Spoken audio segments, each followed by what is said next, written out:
ગુજરાતની ગ્રામ પંચાયતોમાં ફરજ બજાવતા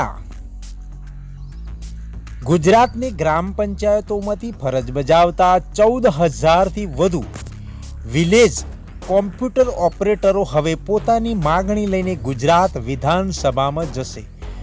કમિશનથી કામ કરતા વિલેજ કોમ્પ્યુટર ઓપરેટરોનું શોષણ થઈ રહ્યું છે।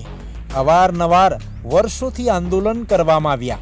એટલું જ નહીં, તેમને કાયમી કરવા માટે ગુજરાત સરકારના પંચાયત મંત્રી સહિત રાજ્ય સરકારે 5 વાર વિલેજ કોમ્પ્યુટર ઓપરેટરોને કાયમી કરવા માટેની બાંહેધરી આપવામાં આવી હતી। તેમ છતાં હજુ સુધી તેમને કાયમી કરવામાં આવ્યા નથી, જેને લઈને હવે ફરી એકવાર આંદોલનનું શસ્ત્ર ઉગમવામાં આવ્યું છે। 14,000 કોમ્પ્યુટર ઓપરેટરો તમામ ગામડાના તેમાં જોડાશે।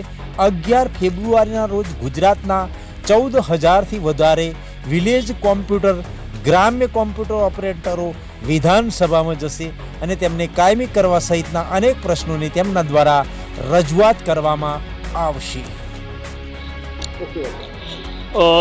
ગુજરાતમાં ગ્રામ પંચાયતમાં ફરજ બજાવતા અમે ગ્રામ પંચાયત ઓપરેટર 14,727 વીસીઓ છીએ। અમે સરકારમાં 18 વર્ષથી કામગીરી કરીએ છીએ। છેલ્લા 2016થી અમે સરકાર સામે લડત આપી રહ્યા છીએ પગાર માટે। કમિશન પ્રથા બંધ કરીને પગાર ચાલુ કરવા માટે અમે એક લડત આપી રહ્યા છીએ। સરકારમાં CR પાટીલ સાહેબે અમને 3 વખત બાંહેધરી આપી, એકવાર હિંમતનગર પણ આપી, એમના બંગલા પણ અમને 2 વખત બાંહેધરી આપી, એકવાર પંચાયત મંત્રી પણ આપી।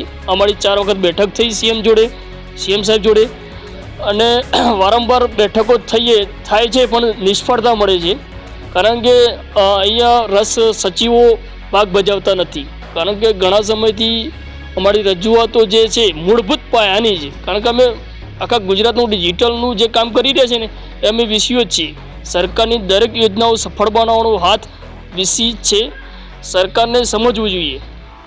અત્યારે હાલ પગાર ન હોવાના કારણે અમે લોન પણ લઈ શકતા નથી। કમિશન નાના ગામડાઓમાં 100-200 રૂપિયા, અમુક વાર તો 1,000 રૂપિયા પણ મળવા કાંઠા પડી જાય છે મહિને। એટલે CM સાહેબને રજૂઆત કરી, એમને પ્રપોઝલ માગ્યું, પ્રપોઝલ આપ્યા છતાંય અમે છેલ્લા 8 મહિનાથી કોઈ પણ પ્રકારનો જવાબ આપવામાં આવતો નથી। અમે જો અમારો નિર્ણય નહીં થાય તો અમે તારીખ 11/2/2000ના રોજ વિધાનસભામાં આખા ગુજરાતના વીસીઓ રજૂઆત કરવા જવાના છીએ। રાજ્યપાલશ્રીને આવેદનપત્ર આપવાના છીએ અને CM સાહેબને ફરીથી પણ આખા ગુજરાતના 14,000 ઓપરેટરો આવેદનપત્ર આપવા જઈશું।